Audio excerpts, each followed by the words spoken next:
Congolaises et Congolais, très chers compatriotes, en cette fin d'année 2024, je rends grâce à l'Éternel Dieu Tout-Puissant qui nous a protégés et soutenus malgré les épreuves.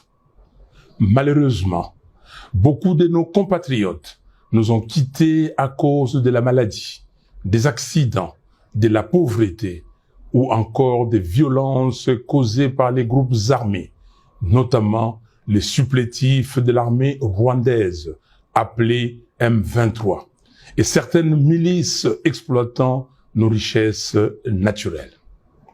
À ceux qui pleurent leurs proches, à ceux qui portent dans leur chair et leur esprit les stigmates de ces violences, et à tous ceux qui luttent pour survivre face à la mauvaise gouvernance et à la prédation de nos ressources naturelles, j'exprime ma profonde compassion. Que Dieu se souvienne de chacun d'eux et répande sa miséricorde sur tout notre peuple. Je rends un hommage émouvant à mon directeur de cabinet, Jean-Claude Mwalimou Solo Sabiti, que Dieu a rappelé à lui le 23 octobre dernier. Mes très chers compatriotes, notre pays traverse une période sombre, marquée par un désordre savamment orchestré depuis les hold-up électoraux de 2018, suivi par les simulacres d'élections de 2023. Toutes les contrées du pays sont en proie à un recul social. La situation désastreuse du Grand Kasaï, courageusement décrite par les gouverneurs du Kasaï central, l'archevêque de Kananga et l'évêque de Mweneditu, illustre la détresse de notre pays tout entier et une absence de vision qui conduit les pays lentement mais sûrement vers un suicide collectif. Le bilan est accablant. Ce n'est pas une opinion, c'est un constat qui s'impose. La corruption et les vols gangrènent nos institutions.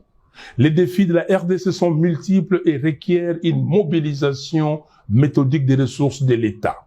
Hélas, des milliards de dollars sont détournés à travers des projets fictifs et des contrats léonins. Les ressources du peuple sont dilapidées et les faits de corruption sont tellement légion que beaucoup ne s'en émeuvent plus. Le banditisme d'État d'une minorité prédatrice et les trains de vie surréalistes des institutions doivent interpeller chaque Congolais. Il s'agit là de votre argent, gagné à la sueur de votre front. Indignez-vous. Aux voleurs en col blanc, tapis dans les institutions, je vous renvoie à Dieu et aux images des fins de règne des régimes qui affament leur peuple et vivent dans l'excès aux frais du contribuable. Cette absence totale de rigueur dans la gestion du trésor public accentue le problème auquel nous faisons face. La sécurité est inexistante. Le M23 contrôle plus de 130 localités au nord Kivu. Je répète, 130. Les ADF continuent leur massacre à Beni, Butembo, Lubero, Irumu et Mambasa. Les armées rwandaises, ougandaises et burundaises opèrent dans le nord Kivu et le sud Kivu. Tout cela sous les regards impuissants de ce qui reste de l'État. Les groupes armés de tous bords sévissent à Ituri. Les Mobundo dérangent la quiétude des citoyens dans les grands Bandundu, à l'est de Kinshasa et dans une partie du Congo central. Le pays compte aujourd'hui plus de 8 millions de déplacés internes. Une telle situation devrait mobiliser l'attention de n'importe quel gouvernement avec un minimum de sérieux. Chez nous, le sujet est traité avec une légèreté déconcertante et les champagnes coulent à flot au sommet d'un État failli et faible. Notre armée est abandonnée.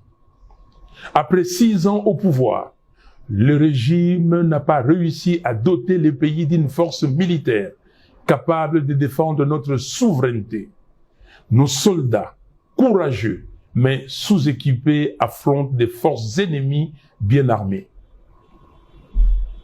L'argent dilapidé à Kinshasa à lui seul pourrait changer les rapports des forces sur le terrain. La diplomatie est défaillante face aux manœuvres de Paul Kagame et à ses accusations mensongères contre notre pays. Le gouvernement brille par son absence de stratégie et d'action de dissuasion concrètes. Nous sommes réduits à des slaves lyriques qui frisent la comédie et dénotent un manque de sérieux qui rassure l'ennemi sur les faibles capacités intellectuelles de son adversaire.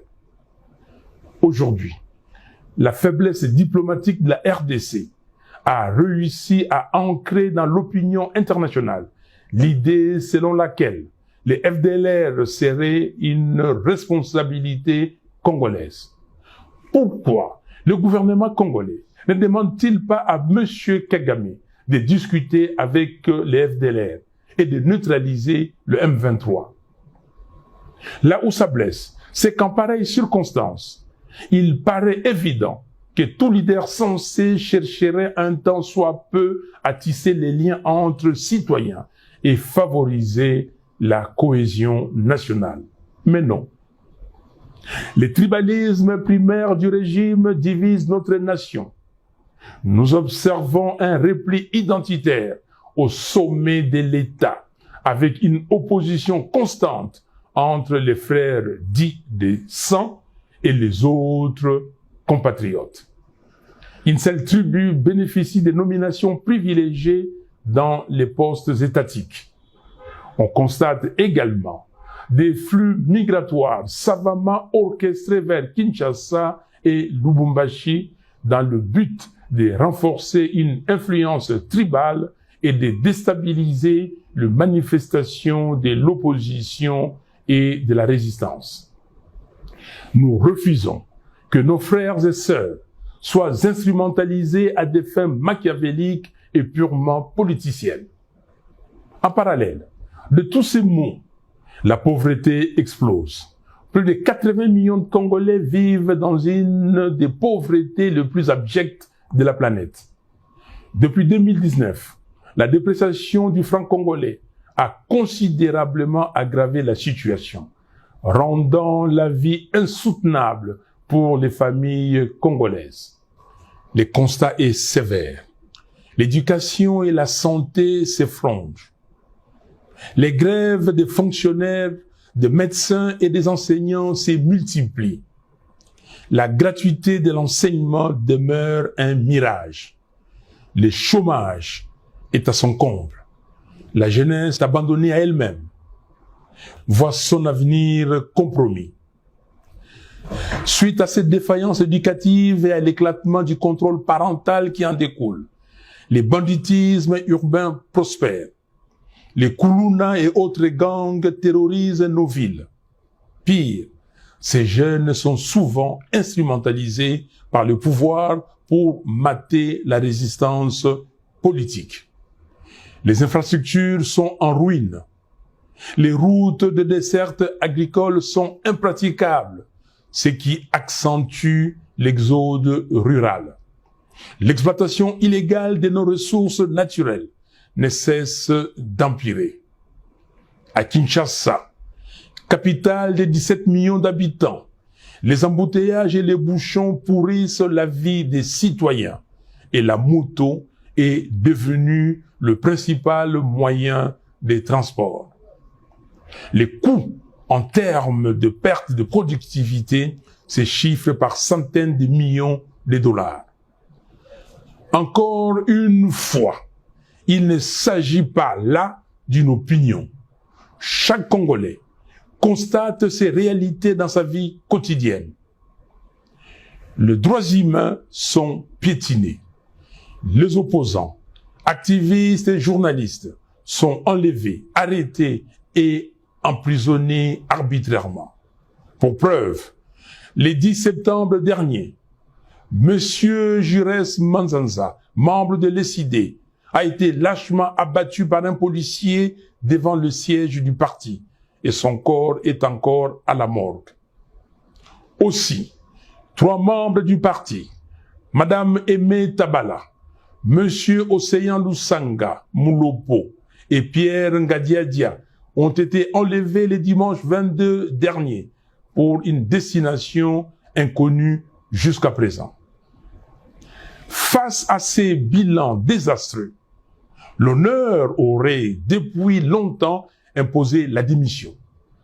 Il n'y a aucune honte à regarder ses concitoyens en face et admettre son incapacité face aux problèmes multidimensionnels auxquels fait face le pays. Comble du drame. Dans ces contextes désastreux, le régime choisit une fuite en avant, en ouvrant de manière inopportune le front d'un éventuel changement ou d'une révision de la Constitution. Cette initiative hasardeuse survient à un moment où le pays est en guerre et perd chaque jour des pans entiers de son territoire. Elle constitue une démonstration supplémentaire du suicide collectif dans lequel le régime veut entraîner le pays. Les mots ne peuvent pas décrire à quel point je suis révulsé de voir une telle absurdité encouragée par certaines élites, des flatteurs qui vivent aux dépens de l'État. Il s'agit là d'une énième distraction et les Congolais le savent. Nos priorités sont ailleurs. Chers compatriotes, nous ne laisserons pas cette tentative de manipulation aboutir. En ce temps de crise, il n'y a ni nécessité, ni opportunité pour un tel projet. Ce que le peuple congolais attend, ce ne sont pas des modifications constitutionnelles opportunistes et intempestives, mais des actions concrètes et courageuses pour relever les défis cruciaux auxquels notre pays est confronté. Ce n'est pas la Constitution qui empêche le régime d'honorer toutes les promesses fallacieuses qu'il a faites au peuple. La Constitution n'empêche pas de doter nos forces armées de moyens efficaces. La Constitution n'empêche personne de libérer les 130 territoires. La Constitution ne donne pas non plus les droits de dilapider les deniers publics. Un régime incompétent peut changer la Constitution 100 fois. Les mêmes mots produiront les mêmes effets. Il y a problème d'hommes, pas de texte. Nos efforts doivent être concentrés sur 4 priorités. Restaurer l'intégrité territoriale.